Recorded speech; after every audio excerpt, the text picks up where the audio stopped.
Alright guys, welcome back to Doom 2016. The last time I met in Doom 2016, we just arrived to the Titans realm, and basically what we're doing is just looking for the Crucible. I believe we're at, then again, with the structure of how this Let's Play has been, one part, every mission takes at least two parts. So yeah, this is actually going to be the second half of the Titans realm.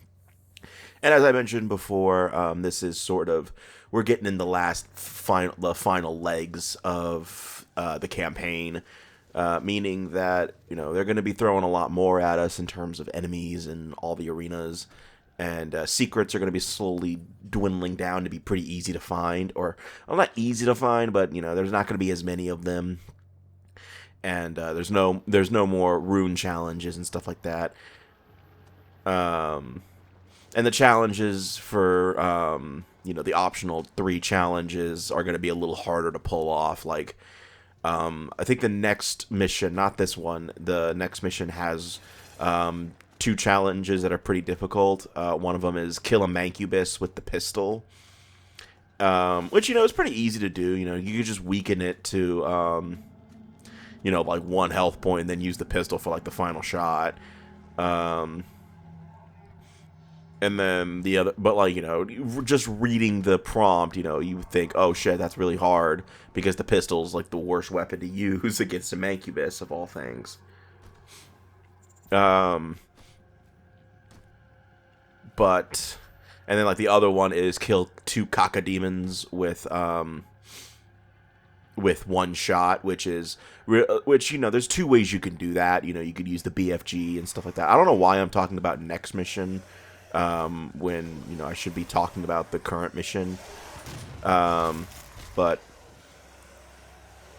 you know how I work here. I talk about stuff that isn't even related to the game half the time. I mean, last part I ended up talking about Invincible in the MCU, so this is nothing new to me.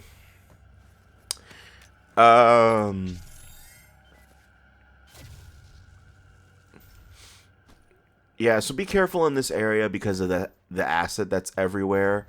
Um, you can stand on there's little platforms you can stand on, but that was why that invulnerability power up was there. It's a means to let you get through this area no problem. But again, obviously there's going to be a fight down here in a minute because I believe that's just how this game works, especially with a mancubus.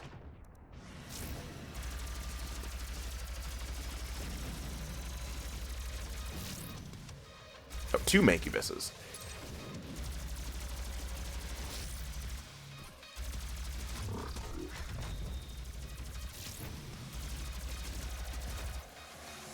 And there you go.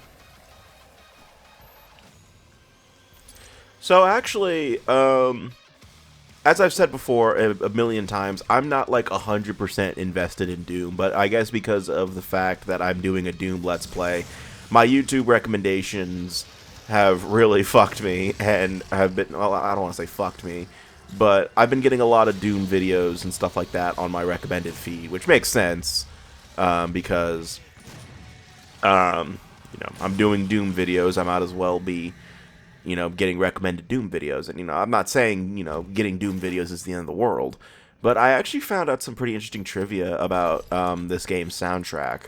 And apparently this was I guess Mick Gordon did an interview with someone. I don't know who. I just saw the short. I didn't really look more into this. But apparently Rip and Tear from this game was originally rejected.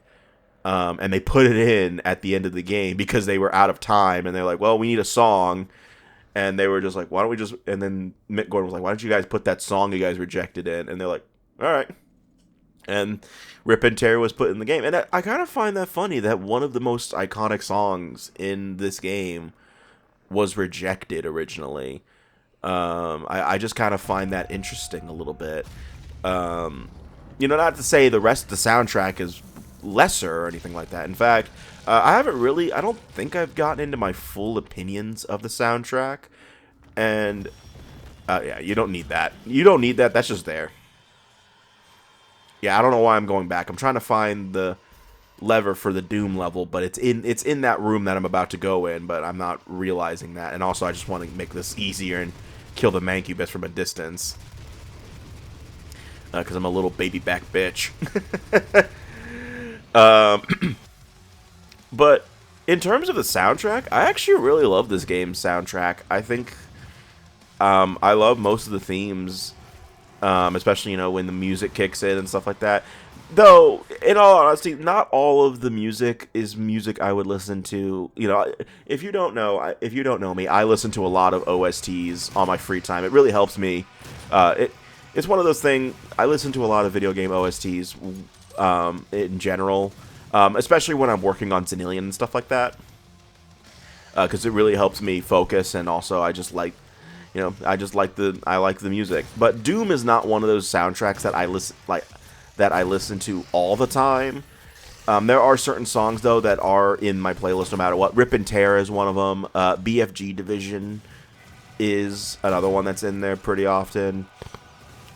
Is in my playlist, and there's another one from this game that I like. I just can't remember what it was.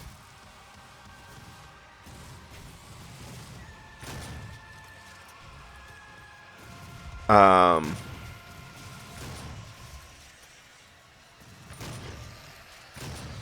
can't remember it. I'm trying to remember the soundtrack off the top, the names of the music off the top of my head, because the only other Doom song that I can remember that is in my playlist is from Doom Eternal, but it's the Only Thing They Fear Is You, but that's Doom Eternal, not this game. There's one more from this game, and that's because Doom, this game's soundtrack is on Apple Music, but Eternals isn't for some reason, and I don't know why they haven't released Eternal's music, and at this point, I don't think they are, like, ever, because it's been, like, 5 years since Doom Eternal's release at this point, right? Like, hold up. I know Doom Eternal came out in 2020, because I remember, it was 2020, everyone was staying home at the time because of COVID, and also the huge meme going around that Animal Crossing and Doom Eternal was releasing on the same day. The meme that even fucking id Software embraced. Not Nintendo, though, which I found funny. That would have been really good marketing on Nintendo's part. If Nintendo acknowledged the Doomguy and Isabelle meme that was going around. But no, they never did. But then again, Nintendo is just not really good at marketing, to be honest with you. I say that... I say that, but, they still get pretty consistent sales on their games. I think the thing I'm meaning to say is that they don't really acknowledge memes in the fan base that often. To my recollection, they never really do, unless it was a meme that Nintendo, has known for, like, a long time.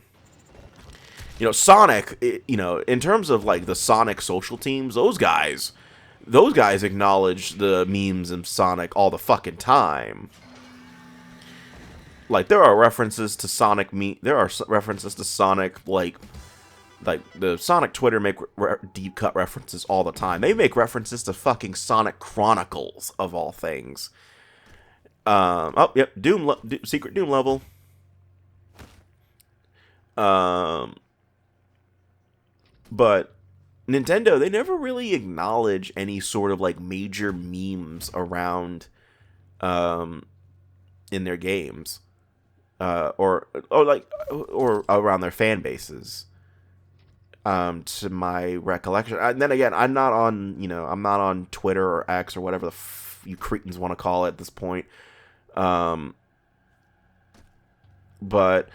I've never really seen any Twitter posts, referencing something like, I've even seen Amazon for Invincible. Referencing the meme of, if it's called Invincible, why can I still see him? And I really don't understand where that came from. It's bringing up Invincible again. Where the fuck did that come from? Because I've seen that meme running around for years now, and I genuinely don't know where it came from. At first I didn't I don't laugh at it because, I know basic English, and invincible and invisible are not the same fucking word. But Um, sometimes I chuckle at it. The meme I chuckle at the most with Invincible now is the one where it's where it's Omni-Man saying, "Let me break it down for you, Mark," because now there's like one of 5 possibilities, and there's only one that I'm just like, I really don't want to see, because I've heard it, and I'm not getting into what it is, but it is like I don't like it, but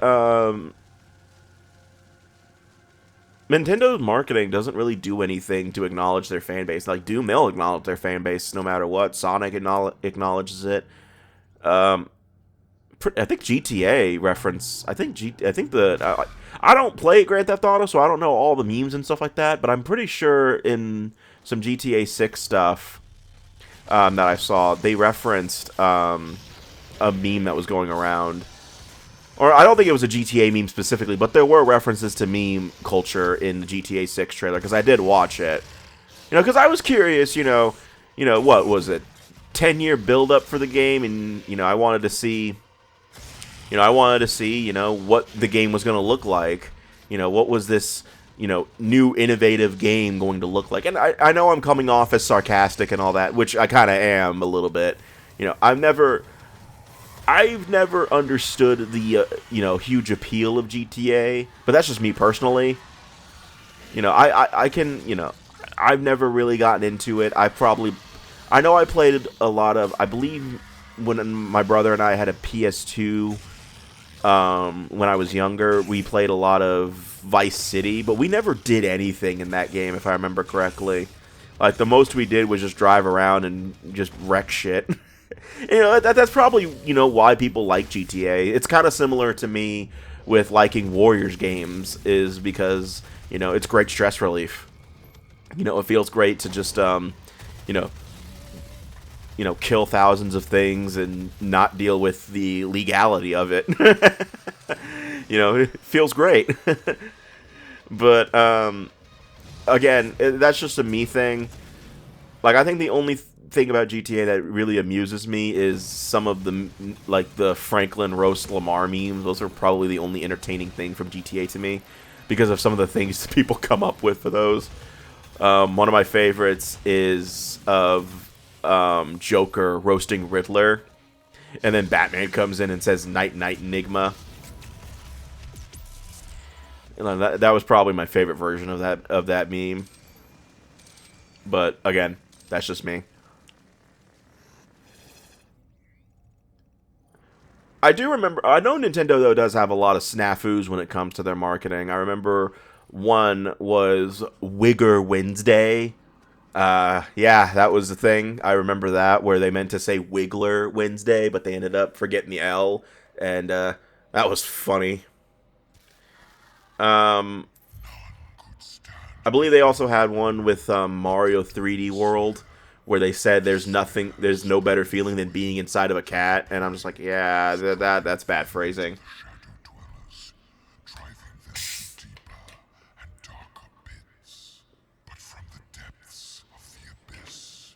God damn. Sorry. By the way, I mean, this is just a thing that I've noticed has been appearing in my videos, and I've never really edited it out because it's not the end of the world to me. You may hear like a fizzing sound. That's my drink.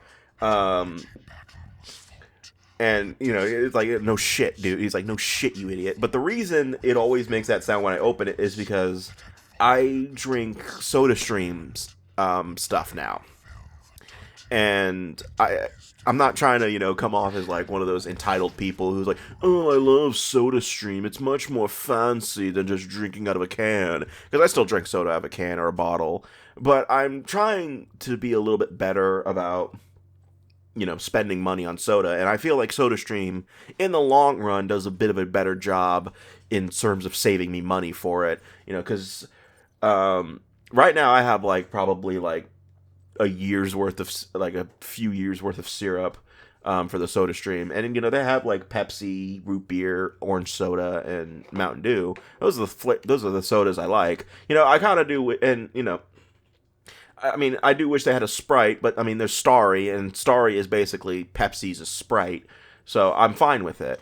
And but the thing is like I like my Soda Streams to be fizzy, so I do like the maximum amount of fizz I can do. Um, but I think I did a little too much on this one. I feel like I did like more than what's recommended because that felt really strong. But that was just me. But I'm trying to cut back on spending money on like 24 packs of sodas and shit like that. I still buy like 6-pack bottles of soda of like Diet Coke, because the main thing is sometimes I don't feel like making something in the Soda Stream when I get home from work. I just want something quick and fast, so I just grab a Diet Coke out. And also allegedly,